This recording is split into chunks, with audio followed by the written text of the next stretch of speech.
नमस्कार। हिंदी निधि में आप सभी का स्वागत है।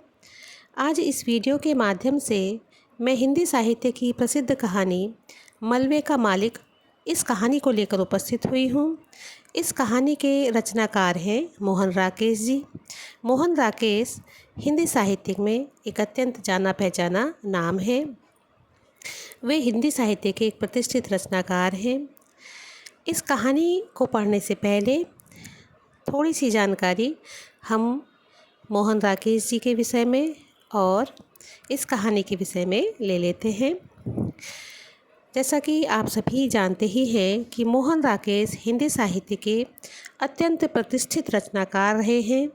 नई कहानी के प्रवर्तकों में उनका नाम उल्लेखनीय रूप से लिया जाता रहा है।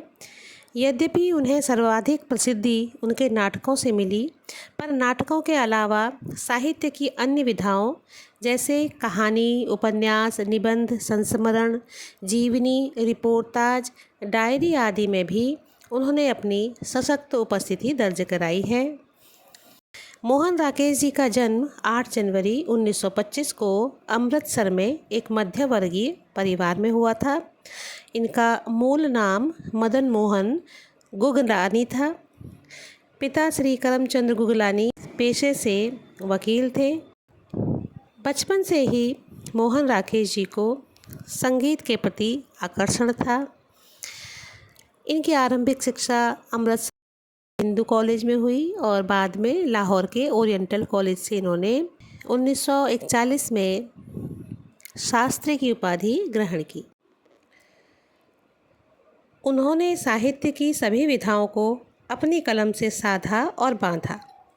अनुवाद, संपादन, शोध कार्य और पत्रकारिता में महत्वपूर्ण योगदान उनके द्वारा दिया गया। नाटकों में इनकी प्रसिद्धि में बेतहाशा वृद्धि हुई। मोहन राकेश जी नई कहानी आंदोलन के प्रवर्तकों में से एक थे। इस आंदोलन ने हिंदी कहानी को एक नई दिशा प्रदान की। आषाढ़ का एक दिन, लहरों के राजहंस, आधे अधूरे, पैर तले की ज़मीन इनके बहुचर्चित नाटक हैं। अंडे के छिलके, सिपाही की माँ, प्यालियाँ टूटती हैं, बहुत बड़ा सवाल इनकी एकांकियों में से एक है। आखिरी चट्टान तक इनका प्रसिद्ध यात्रा वृत्तांत है। इनके उपन्यास है अंधेरे बंद कमरे, न आने वाला कल। मोहन राकेश ने अपने लेखन की शुरुआत कहानी लेखन से की। जब सन 1944 में वे 19 वर्ष की आयु में थे, तब इन्होंने अपनी पहली कहानी नन्ही लिखी, जो मरणोपरांत प्रकाशित हुई। इनकी पहली कहानी भिक्षु को माना जाता है। इनकी कहानियों का पहला संग्रह सन 1956 में इंसान के खंडहर नाम से प्रकाशित हुआ। तो इस प्रकार हम देखते हैं कि हिंदी साहित्य की लगभग सभी विधाओं में मोहन राकेश जी ने अपनी उपस्थिति दर्ज की है। उनकी प्रसिद्ध कहानी मलबे का मालिक हिंदी साहित्य में एक महत्वपूर्ण स्थान रखती है। भारत विभाजन की घटना पर आधारित यह कहानी सांप्रदायिक दंगों की हकीकत बयां करती है, जिसमें आज़ादी के बाद के जातीय दंगों के विकृत रूप को दर्शाया गया है। अपने समय को, उसके यथार्थ को अभिव्यक्त करने वाली यह एक महत्वपूर्ण रचना है। इस कहानी में देश विभाजन की त्रासदी और उससे उत्पन्न दुर्दशा का निरूपण किया गया है। भारत पाकिस्तान का विभाजन व उसके परिणाम स्वरूप बनते मिटते मानवीय संबंधों का कुशल अंकन इस कहानी में हुआ है। चलिए अब हम इस कहानी को आरंभ करते हैं। इस कहानी का आरंभ अमृतसर से होता है, जहां भारत पाकिस्तान विभाजन के पश्चात सबसे पहली बार मुसलमान हॉकी का मैच देखने के लिए आए हुए थे। 7.5 साल के बाद वे लोग लाहौर से अमृतसर आए थे। हॉकी का मैच देखने का तो बहाना ही था। उन्हें ज़्यादा चाव उन घरों और बाज़ारों को फिर से देखने का था, जो 7.5 साल पहले उनके लिए पराए हो गए थे। हर सड़क पर मुसलमानों की कोई न कोई टोली घूमती नज़र आ जाती थी। उनकी आंखें इस आग्रह के साथ वहाँ की हर चीज़ को देख रही थी, जैसे वह शहर साधारण शहर न होकर एक अच्छा खासा आकर्षण केंद्र हो। तंग बाज़ारों में से गुजरते हुए एक दूसरे को पुरानी चीज़ों की याद दिला रहे थे। कोई कह रहा था, देख फतह दीना, मिस्री बाज़ार में अब मिस्री की दुकानें पहले से कितनी कम रह गई हैं। ऐसे ही कोई कह रहा था, उस नुक्कड़ पर सुक्खी भटियारिन की भट्टी थी, अब वहाँ पर वह पान वाला बैठा है। बहुत दिनों के बाद बाज़ारों में तुर्रेदार और लाल तुर्की टोपियाँ नज़र आ रही थीं।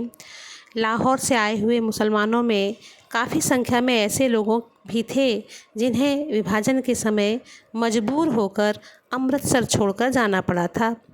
7.5 साल में आए अनिवार्य परिवर्तनों को देखकर कहीं उनकी आंखों में हैरानी भर जाती और कहीं अफसोस घिर आता। कहीं कहीं ऐसे वाक्य भी सुनाई दे जाते थे, वली, यह मस्जिद ज्यों की त्यों खड़ी है, इन लोगों ने इसका गुरुद्वारा नहीं बना दिया।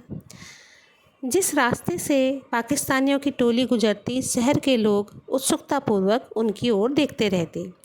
कुछ लोग अब भी मुसलमानों को आते देखकर आशंकित से रास्ते से हट जाते, जबकि दूसरे लोग आगे बढ़कर उनसे बगलगीर होने लगते। बगलगीर का मतलब है आपस में मिलना। ज़्यादातर वे आगंतुकों से ऐसे ऐसे सवाल पूछते कि आजकल लाहौर का क्या हाल है, अनारकली में अब पहले जितनी रौनक होती है या नहीं, सुना है सहालमी गेट का बाज़ार पूरा नया बन गया है, कहते हैं पाकिस्तान में अब बुर्का बिल्कुल उड़ गया है, यह ठीक है क्या। इन सवालों में इतनी आत्मीयता झलकती थी कि लगता था लाहौर एक शहर नहीं, हज़ारों लोगों का सगा संबंधी है जिसके हालात जानने के लिए वे उत्सुक हैं। लाहौर से आए हुए लोग उस दिन शहर भर के मेहमान थे, जिनसे मिलकर और बातें कर कर लोगों को खामख़ा खुशी का अनुभव होता था। बाज़ार बांसी अमृतसर का एक अपेक्षित सा बाज़ार है, जो विभाजन के पहले गरीब मुसलमानों की बस्ती थी। वहाँ ज़्यादातर बांस और सहतीरों की दुकान थी, जो सब की सब एक ही आग में जल गई थी। बाज़ार बासी की वह आग अमृतसर की सबसे भयानक आग थी, जिससे कुछ देर के लिए तो सारे शहर के जल जाने का अंदेशा पैदा हो गया था। बाज़ार बासी के आसपास के कई मोहल्ले को तो उस आग ने अपनी चपेट में ले ही लिया था। खैर, किसी तरह वह आग काबू में तो आ ही गई, पर उसमें से मुसलमानों के एक एक घर के साथ हिंदुओं के भी 4-4, 6-6 घर जलकर राख हो गए। बाज़ार बासी में उस दिन भी चहल पहल नहीं थी, क्योंकि उस बाज़ार के ज़्यादातर बासिंदे तो अपने मकानों के साथ ही शहीद हो गए थे, और जो बचकर चले गए थे उनमें से शायद किसी में भी लौट कर आने की हिम्मत बाकी नहीं रह गई थी। सिर्फ एक पतला दुबला बूढ़ा मुसलमान ही उस वीरान बाज़ार में आया और वहाँ की नई और जली हुई इमारतों को देखकर जैसे भूल भुलैया में पड़ गया।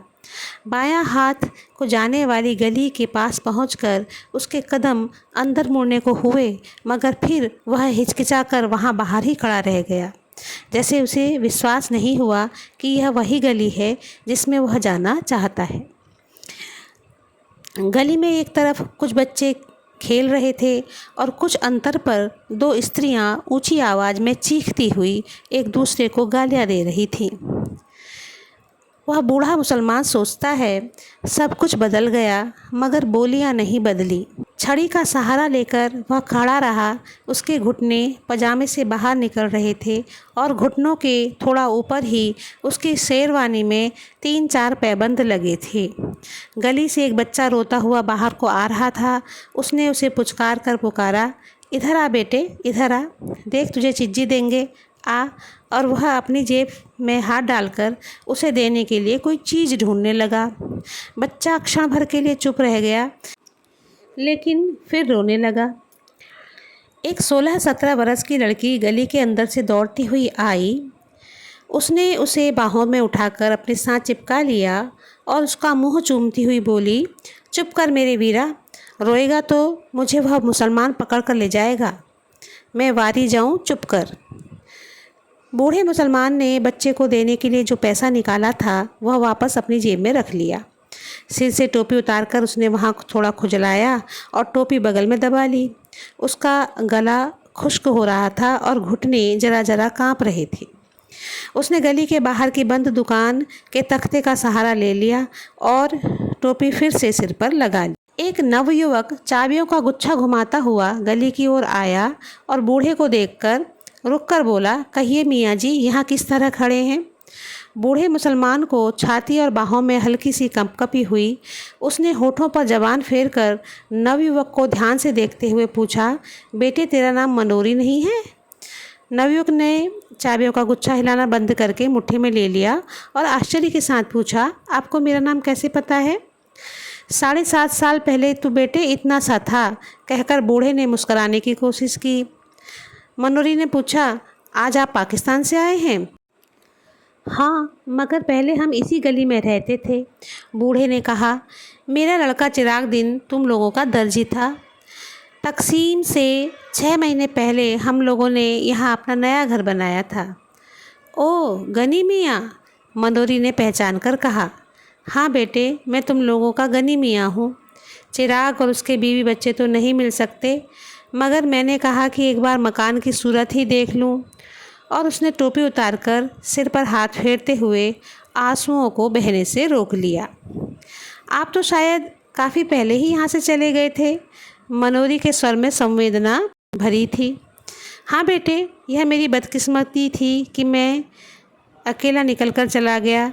यहाँ रहता तो उनके साथ मैं भी। और कहते कहते उसे एहसास हो गया कि उसे ऐसी बात नहीं कहनी चाहिए। उसने बात मुँह में रोक ली, मगर आँख में आए हुए आंसुओं को बह जाने दिया। छोड़े गनी मियाँ, अब बीती बातों को सोचने में क्या रखा है? मनोरी ने गनी की बाँह पकड़कर कहा, चलो तुम्हें तुम्हारा घर दिखा दूँ। गली में खबर कुछ इस रूप में फैली थी कि गली के बाहर एक मुसलमान खड़ा है जो रामदासी के लड़के को उठाने जा रहा था। उसकी बहन उसे पकड़कर घसीट लाई, नहीं तो मुसलमान उसे ले गया होता। मनोरी जब गनी को लेकर गली में आया तो गली में घरों की खिड़कियों में से और किवाड़ों के पीछे से कई चेहरे झांक रहे थे। गनी को गली में आते देखकर उनमें हल्की हल्की बातें शुरू हो गई। दाढ़ी के सब बाल सफ़ेद हो जाने के बावजूद लोगों ने चिराग दीन के बाप अब्दुल गनी को पहचान लिया था। वह था तुम्हारा मकान। मनोरी ने दूर से एक मलबे की ओर संकेत किया। गनी पल भर के लिए ठिठक कर फटी फटी आंखों से उसकी ओर देखता रहा। चिराग और उसकी बीवी बच्चों की मौत को वह काफ़ी अर्सा पहले स्वीकार कर चुका था, मगर अपने नए मकान को इस रूप में देखकर उसे जो झुंझुनी हुई उसके लिए वह तैयार नहीं था। उसकी ज़बान पहले से ज़्यादा खुश्क हो गई और घुटने और भी ज़्यादा काँपने लगे। वह मलबा? उसने अविश्वास के स्वर में पूछा। मनोरी ने उसके चेहरे का बदला हुआ रंग देखा, उसकी बाहों को और सहारा देकर ठहरे हुए स्वर में उत्तर दिया, तुम्हारा मकान उन्हीं दिनों जल गया था। इसी के साथ इस वीडियो को समाप्त करती हूँ। आगे की कहानी दूसरे वीडियो में जल्द ही लेकर उपस्थित होंगी। तब तक के लिए धन्यवाद। अगर आपको वीडियो पसंद आए तो आप इसे लाइक, शेयर और सब्सक्राइब भी कर सकते हैं। धन्यवाद।